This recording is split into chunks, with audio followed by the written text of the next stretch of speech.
Every parent wants their child to grow into a confident, kind, and emotionally strong adult. Yet many of the words we speak each day come out automatically, shaped by stress, exhaustion, or the way we ourselves were raised. We often don't realize that a simple sentence, repeated over months or years, can become the voice our children hear inside their own minds. Children are constantly learning who they are through the people they trust most. Before teachers, coaches, or friends influence them, they absorb the language spoken at home. They don't just remember our instructions, they remember how our words made them feel. A careless comment during a difficult moment may fade from a parent's memory within minutes, but it can stay with a child for years. This doesn't mean parents have to be perfect. Every mother and father loses patience sometimes. Every family experiences stressful mornings, unfinished homework, messy bedrooms, and emotional meltdowns. Parenting isn't about never making mistakes. It's about recognizing when our words aren't helping and choosing better ones moving forward. Modern research in child development shows that repeated language shapes how children think about themselves, relationships, and challenges. Encouraging words strengthen confidence, while repeated criticism often becomes self-criticism. The goal isn't to praise children constantly or avoid discipline. The goal is to correct behavior without damaging identity. Today we're looking at 10 common phrases many loving parents say without realizing their long-term impact. More importantly, we'll explore what to say instead.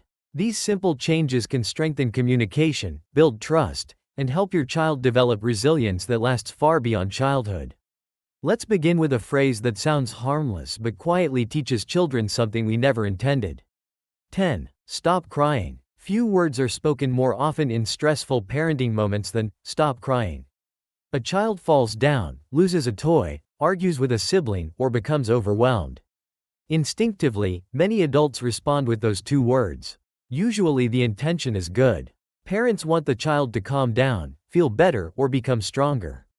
But crying is not bad behavior. It's communication. Young children don't yet have the emotional vocabulary adults possess. Tears are often their body's way of saying, "I'm overwhelmed, I'm scared, I'm disappointed," or "I need help understanding what I'm feeling." When children repeatedly hear, "Stop crying," they may begin believing their emotions are inconvenient or unacceptable. Instead of learning how to process feelings, they learn to hide them. Suppressing emotions doesn't make them disappear. It simply teaches children to bury them until they emerge later as anger, anxiety, withdrawal, or low self-esteem. That doesn't mean parents should encourage endless crying without guidance. Children need support learning emotional regulation, not emotional suppression. Instead of saying, "Stop crying," try saying, "I can see you're really upset. Let's figure this out together."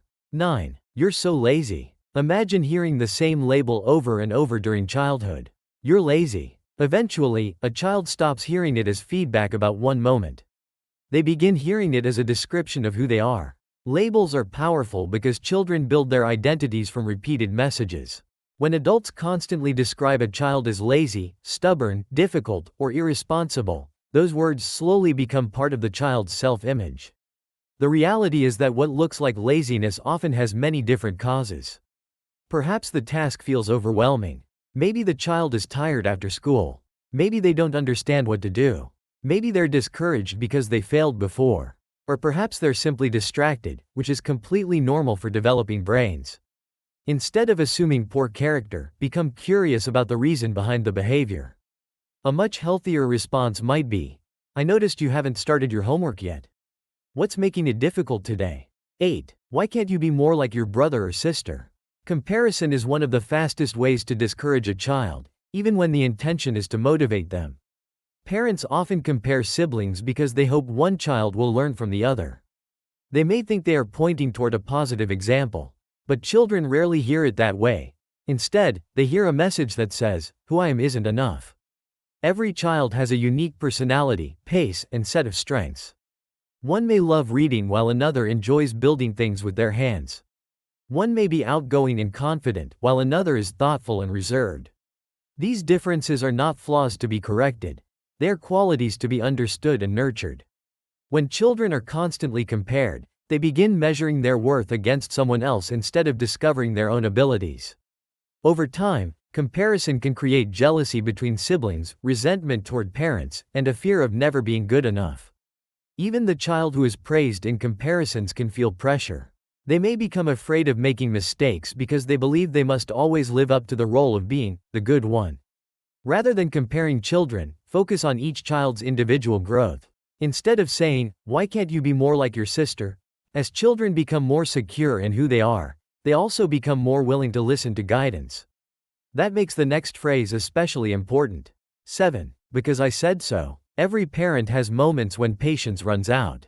After answering the same question 5 times, cleaning another unexpected mess, or rushing to get everyone out the door, it's tempting to end the conversation with, "Because I said so." Sometimes children do need immediate direction, especially when safety is involved. If a child is running toward a busy street, there isn't time for a lengthy explanation. But when this phrase becomes the default response, children miss an important opportunity to develop understanding. Children are naturally curious. They ask questions because they are trying to make sense of the world. When their curiosity is consistently dismissed, they may stop asking questions altogether, or they may obey only when someone is watching.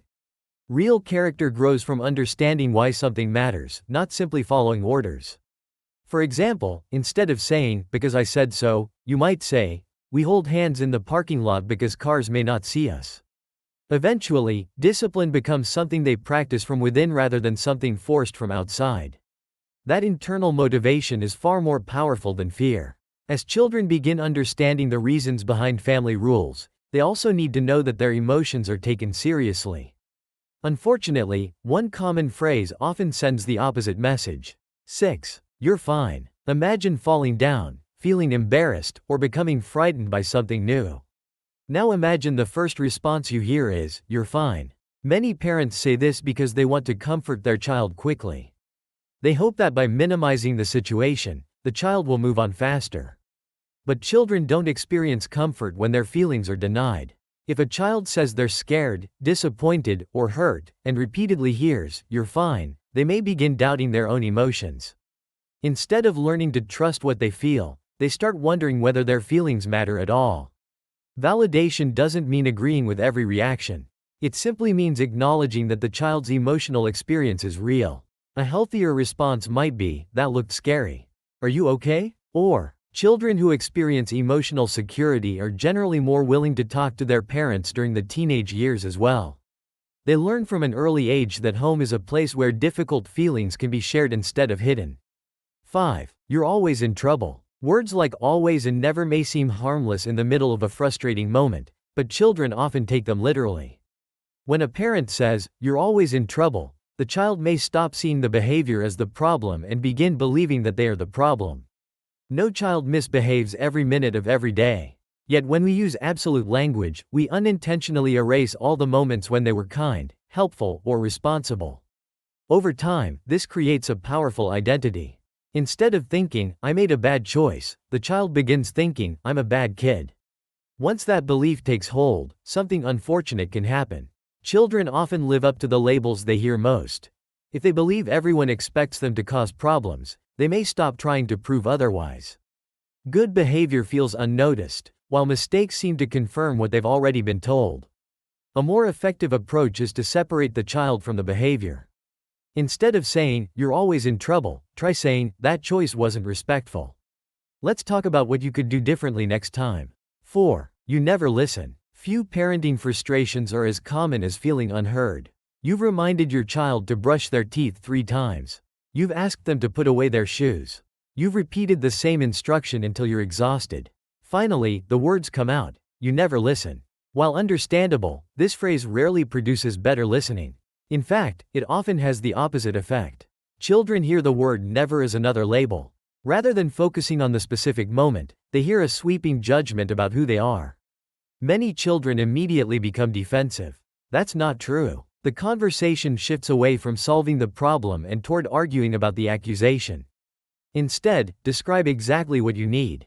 You could say, "I asked you to put your backpack away, and it hasn't been done yet." That doesn't excuse disrespectful behavior, but it does remind us that effective parenting combines clear expectations with realistic understanding. 3. I'm so disappointed in you. Disappointment is a real emotion, and parents shouldn't pretend they never feel it. There will be moments when a child lies, hurts someone, breaks an important rule, or makes a choice that deeply concerns us. The problem isn't expressing disappointment. The problem is allowing the child to believe that your love or approval depends entirely on their performance.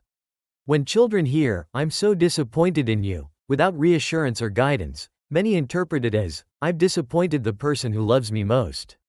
That feeling can quickly turn into shame. Shame says, "I am bad." Healthy guilt says, "I made a bad choice." The difference matters. Guilt encourages responsibility and change. Shame often leads children to hide mistakes, deny responsibility, or avoid asking for help because they're afraid of disappointing their parents again. Instead of focusing on your disappointment, focus on the behavior and the lesson. You might say, "I'm concerned about the choice you made because honesty is important in our family." Ironically, children who feel secure in their parents' love are often more willing to admit when they've done something wrong. They don't waste energy protecting themselves from rejection. Instead, they can focus on making things right.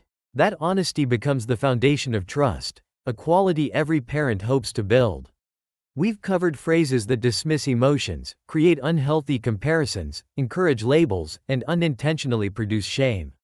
Now it's time for the final two expressions, perhaps the most common of all, and the ones that can have the greatest long-term impact on how children see themselves and the world around them. 2. You're so smart. At first glance, this phrase sounds completely positive. After all, what parent doesn't want their child to feel intelligent? Many of us grew up believing that praising children for being smart would build confidence and encourage success. Surprisingly, research suggests that this kind of praise can sometimes have unintended consequences. When children are repeatedly told, "You're so smart," they may begin believing that intelligence is something they either have or don't have. Their identity becomes tied to always appearing capable. As a result, they may avoid difficult challenges because struggling would make them question whether they are truly smart. Imagine two children facing a difficult math problem. One has been praised mainly for being smart. The other has been praised for working hard, staying curious, and not giving up. The first child may think, "If I can't solve this quickly, maybe I'm not smart after all." The second child is more likely to think, "This is hard, but I can figure it out if I keep trying." The difference is remarkable. One child protects an identity. The other develops resilience. Instead of praising fixed traits, praise the habits that lead to success. Rather than saying, "You're so smart," try saying, "I'm proud of how hard you worked on that." 1. You'll never be able to do that. Few words limit a child's future more than those that predict failure. Sometimes parents say this out of frustration. Sometimes they believe they are protecting their child from disappointment. Sometimes they simply don't realize the weight their words carry. But children trust their parents more than almost anyone else. When the people they admire most tell them they can't do something, those words often become internal beliefs. A child who hears, "You'll never be able to do that," may stop trying before they've even begun. Whether it's learning to ride a bicycle, speaking in front of a class, making new friends, improving grades, or pursuing a dream, confidence begins with believing that growth is possible. Of course, parents should be realistic. Not every child will become an Olympic athlete, a famous musician, or a world-class scientist. But that's not the point. The goal is to encourage effort while helping children develop realistic expectations over time. Instead of shutting down a dream, guide it. Instead of saying, "You'll never be able to do that," try saying, "It will take practice, but I believe you can improve." Parenting is not about finding the perfect words every single time. There will be stressful mornings, long days, and moments when patience runs thin. Every parent says things they wish they could take back. What matters most is not perfection, it's the willingness to grow alongside your child. The beautiful thing about parenting is that change can begin today. One thoughtful sentence can rebuild trust. One sincere apology can teach humility. One encouraging conversation can restore a child's confidence after a difficult day. The words you choose today become part of your child's inner voice tomorrow. They influence how your child handles failure, treats other people, approaches challenges, and believes in themselves. Imagine the difference if every child grew up hearing, "I believe in you. I'm proud of your effort. It's okay to make mistakes. Let's solve this together. I love you, no matter what." These aren't just comforting phrases. They are building blocks for resilience, empathy, responsibility, and self-confidence. Remember, children don't need flawless parents. They need parents who are present. Parents who listen before reacting. Parents who guide instead of shame. Parents who understand that discipline and compassion can exist together. Your everyday conversations may seem ordinary, but over months and years they quietly shape extraordinary lives. So this week, choose just one phrase from this video to replace with a more encouraging alternative. Practice it consistently and notice how your child's response begins to change. Small shifts in language often create powerful changes in connection. If you found this video helpful, don't keep it to yourself. Share it with another parent, grandparent, teacher, or caregiver who wants to raise emotionally strong and confident children. And if you'd like more practical parenting insights that help you build stronger relationships with your kids, be sure to like this video, subscribe to the channel, and turn on notifications so you never miss a new episode. Thank you for watching, and remember, the greatest gift you can give your child isn't perfect parenting, it's words that help them believe in the best version of themselves.